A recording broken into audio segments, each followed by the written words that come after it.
Selamat siang, Pak, dan juga Ibu dan Bapak yang hadir di sini. Assalamualaikum warahmatullahi wabarakatuh.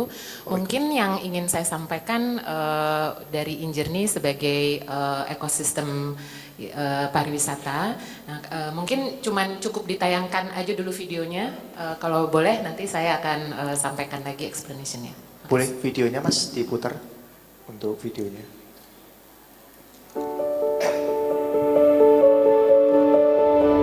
Indonesia, a land of natural beauty and cultural diversity.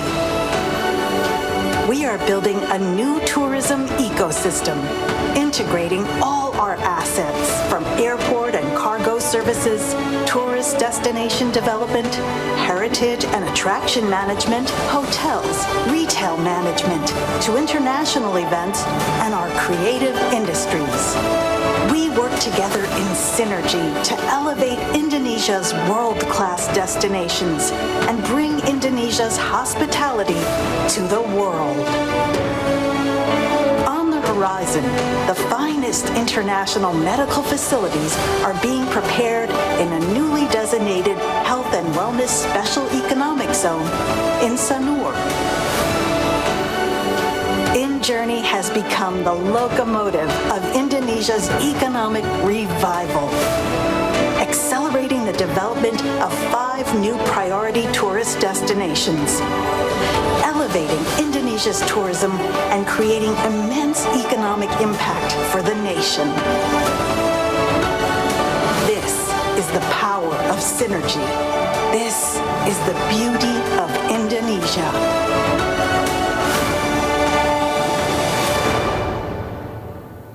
Jadi sedikit perkenalan atau introduction tentang Who is Injourney. Kami itu perusahaan holding pariwisata yang membawahi 6 perusahaan-perusahaan yang erat kaitannya dengan pariwisata dari hulu ke hilir. Jadi kami sadar bahwa untuk meningkatkan pelayanan khususnya dalam traveling di Indonesia ini memang membutuhkan sebuah ekosistem yang lumayan besar. Dan kami ini baru lahir sebenarnya Januari 4 tahun yang lalu. Jadi next year di Januari kita baru memasuki tahun keempat. Namun bisa cukup disyukuri bahwa pada fase yang masih sangat infancy ini di tahun, kalau misalnya masih toddler nih, Injourney sebenarnya masih toddler. Big challenge-nya adalah karena si toddler ini adalah holding company gitu. Jadi kebanyakan perusahaan tentunya yang di bawahnya Injourney seperti Angkasa Pura, kemudian Sarinah, yang besar-besar ya, ITDC, dan lain sebagainya itu kebanyakan memang perusahaan yang sudah berdiri ada yang 50 tahun, hampir sama lah dengan Sarinah tuh juga, atau Angkasa Pura ya, itu juga menyamai usia kayaknya Indonesia ini gitu pada saat merdeka gitu. Jadi challenge-nya kita emang benar-benar harus memberikan kerangka dan guideline supaya semuanya ini bisa saling bekerja sama, melakukan sinergi dan bergotong royong supaya ujung-ujungnya memang kepuasan consumer, wisatawan yang kita tuju.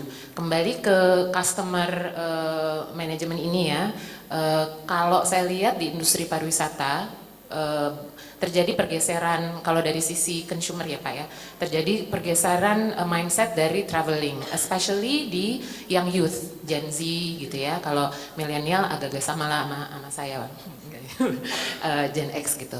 Karena gini, kalau misalnya mungkin nanti juga bisa di elaborate lebih lanjut lagi bahwa sekarang ini Gen Z itu sangat terpapar sama sekian banyak informasi ya. Mereka itu kan bisa dibilang digital native, apalagi adiknya juga Gen Alpha gitu. Jadi banyak konten-konten atau messaging yang sebenarnya justru membuat mereka tuh jadi semacam kayak numbers aja gitu. Ini kayaknya yang challenge besar juga buat kami, apalagi masih baru, untuk bisa membangun relationship dengan customer khususnya di digital seperti itu. Namun kami juga sadar bahwa karena kita baru, mungkin fasenya lain dengan Pertamina atau Frisian-Flah yang memang sudah membuild brand sekian lama. Kalau untuk InJourney kita masih sangat bisa dibilang basic dalam in digital sih, Bapak dan Ibu sekalian. Jadi the channel untuk digital di kami itu masih sangat, memang jujur masih terbatas di own media kami. Jadi di social media kami yang menurut saya sih lumayan juga ya, karena subholding juga memiliki social media assets yang cukup banyak, cukup besar dengan followers yang cukup besar juga gitu. Jadi kami saat ini masih sangat menggunakan atau mengutilize our own aset dari subholding social media asset. Namun kami itu juga memiliki targeted segmentasi. Karena dari sekian banyak produk, destinasi, dan jasa yang kami tawarkan kepada para penjelajah atau travelers atau wisatawan, itu kan bermacam-macam sekali. Ini juga tantangan besar buat InJourney karena bisnis model dari airport, hospitality atau hotel-hotel, pokoknya ada 6 ya diantaranya. Terus airport services, retail, itu beda-beda semua animalnya gitu. Jadi ini memang tantangan terbesar kami di InJourney untuk benar-benar bisa memilah-milah konten, messaging kepada customer yang banyak sekali segmentasinya di pariwisata ini. Nanti bisa saya jelaskan lebih lanjut sih, tapi secara garis besar digital digital improvement yang kami lakukan di InJourney itu sekarang ini masih nge-build the foundation dulu. Kita masih build awareness. Tahun depan adalah the year of building familiarity, dan ini perjalanan juga masih panjang. Seperti itu. Ada yang diputar Bu slide-nya? Mungkin di slide yang ketiga, setelah ini. Nah, ini kira-kira gambaran besar tentang InJourney. Kita ada memang oleh pemerintah kita dibangun untuk bisa mengakselerasi industri pariwisata yang sejak pandemi itu sangat terdampak, ya.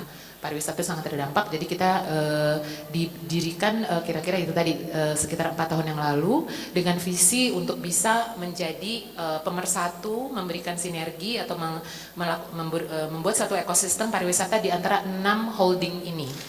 Di dalam holding-holding ini aja banyak perusahaannya juga ya, jadi masing-masing ini kita bangun dari hulu ke hilir. Jadi ini sesuai dengan customer experience juga.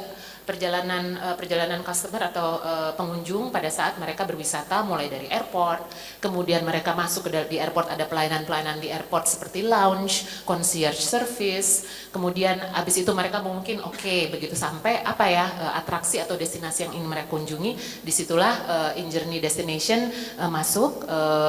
Di sini misalnya beberapa produk atau destinasi yang kami miliki adalah Borobudur, Prambanan.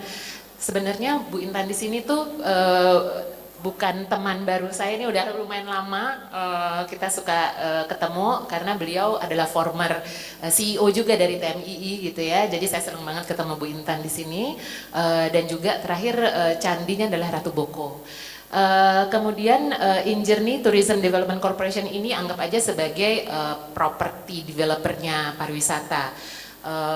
Dibutuhkan untuk bisa meng-unleash potential destination seperti halnya misalnya di Mandalika itu kita membuat sirkuit Mandalika yang merupakan rumah MotoGP di Indonesia, MotoGP di negara kita ini. Kemudian Nusa Dua memang sudah ya lumayan lama berdiri. Kemudian Golomori ini juga baru ada di Labuan Bajo, ini adalah MICE. Dan juga jadi ada 3 itu ya, Nusa Dua, Mandalika, dan Golomori. Selanjutnya InJourney Hospitality itu yang tadi sudah disampaikan, kita memiliki kawasan baru di Desa Nur sebagai health dan wellness zone. Di dalamnya ada Hotel Meru dan juga Bali Beach. Dan juga itu sebenarnya, nah ini agak challenging juga untuk mempromosikan atau memarketingkan Desa Nur saat ini karena memang kita masih nge-build gitu ya, masih banyak proses yang harus kita lakukan juga. Cuman 2 hotel kami itu sudah beroperasi selama 2 menit. Dan yang terakhir adalah InJourney Retail, tentunya Sarina sebagai brand sudah cukup lama dan awareness-nya juga sudah sangat kuat. Jadi inilah InJourney dari hulu ke hilir, dari airport sampai ke belanja souvenir di Sarina.